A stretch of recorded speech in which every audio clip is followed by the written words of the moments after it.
Covid vaccine के हवाले से एस्ट्राजेनेका के बारे में बात हो रही है कि या दूसरी वैक्सीन के बारे में भी कि इससे क्लॉटिंग हो रही है ब्लड के अंदर और लोग बहुत परेशान हैं कि ब्लड क्लॉट हो जाएगा तो खुदा न खास्ता कोई सीवीए टाइप की या कोई एमआई टाइप की कोई कंडीशन डेवलप ना हो जाए।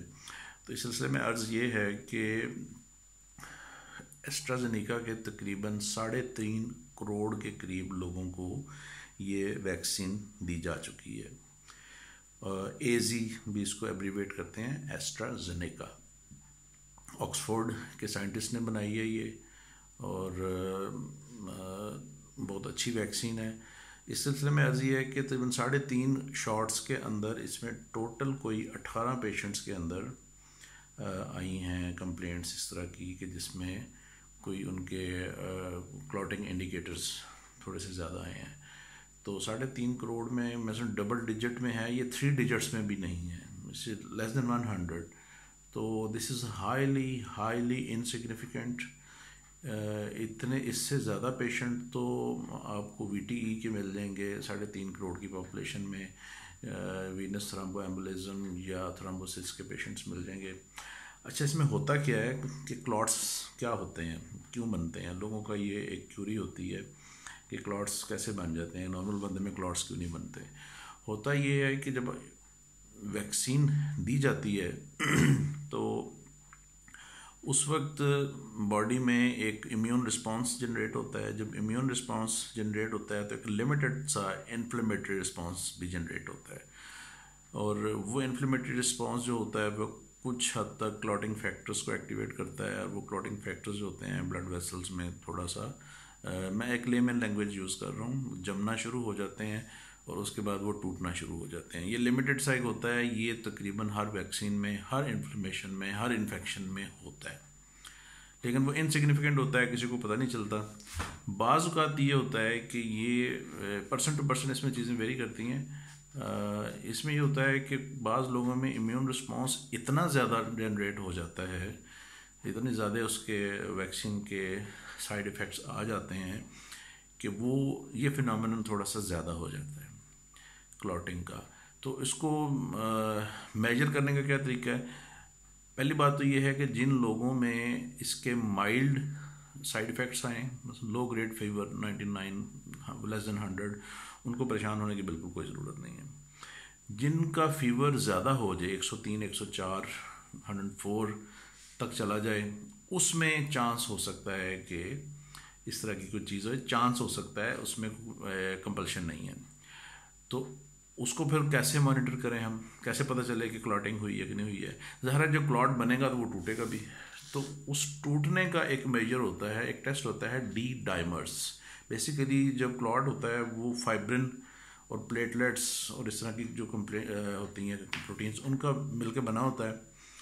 तो वो जब टूटता है तो उसकी डिग्रेडेशन प्रोडक्ट्स रिलीज़ होती हैं। उसको पहले किसी ज़माने में FDPs भी कहते थे, फाइब्रिनोजन डिग्रेडेशन प्रोडक्ट्स।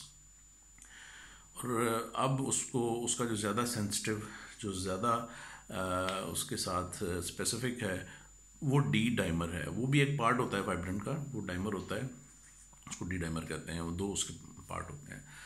तो वो ब्लड में रेज होना शुरू हो जाएगा, तो उसको करवा लें एक दफ़ा। अगर वो कुछ सिग्निफिकेंट रेंज में आता है तो लेस देन 500 आता है तो दैट इज़ नॉर्मल। अगर 1000 को क्रॉस करता है, 1000 को क्रॉस करता है, तो फिर वो सिग्निफिकेंट है। उस सूरत में आपको एंटीकोएगुलेंट लेने पड़ते हैं। तो ये हम देखते हैं कोविड इन्फेक्शन में भी हम करवाते हैं डी डाइमर्स। उसकी वजह यही है कि कोविड में चूँकि पूरा एक वायरस होता है, जो वैक्सीन होती है वो तो एक लिमिटेड पोर्शन होता है वायरस का, या कोई उसकी प्रोटीन होती है, या कोई डेड को या एटेनुएटेड वायरस होता है, या डेड वायरस होता है, तो वो उस तरह इम्यून रिस्पॉन्स जनरेट नहीं कर सकता। लेकिन जब पूरा वायरस आएगा, पूरे अपने RNA सीक्वेंस के साथ आएगा, तो वो बहुत सारी प्रोटीन्स एलैबोरेट करेगा और बहुत बड़ा इम्यून रिस्पॉन्स जनरेट करता है वो। उसमें भी हम देखते हैं कि बहुत सारे पेशेंट्स के अंदर इम्यून रिस्पॉन्स इतना ज़्यादा जनरेट नहीं होता, और डी डाइमर्स या वो जो क्लॉटिंग है वो इतनी ज़्यादा नहीं होती, हर पेशेंट्स में नहीं होता, हर पेशेंट में नहीं होती। तो वो अगर 1000 से क्रॉस करे तो वो सिग्निफिकेंट है, अगर उससे नीचे नीचे रहता है तो उसको कन्वेंशनली मैनेज किया जा सकता है लो ग्रेड एंटीकोगुलेंट के साथ। हाँ, अगर 1000 को क्रॉस करता है तो फिर आपको हाई डोज एंटीकोगुलेंट्स देने पड़ेंगे। तो ये था क्लॉटिंग के बारे में।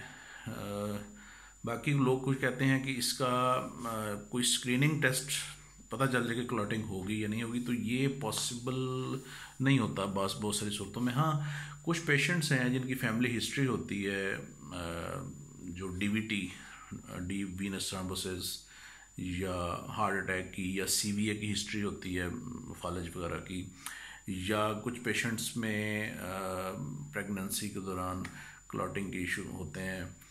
तो उन पेशेंट्स की हिस्ट्री ले लेनी चाहिए, फैमिली हिस्ट्री ले लेनी चाहिए, पेशेंट की हिस्ट्री ले लेनी चाहिए। पेशेंट को खुद बता देना चाहिए कि मेरे ये इस तरह का प्रॉब्लम है।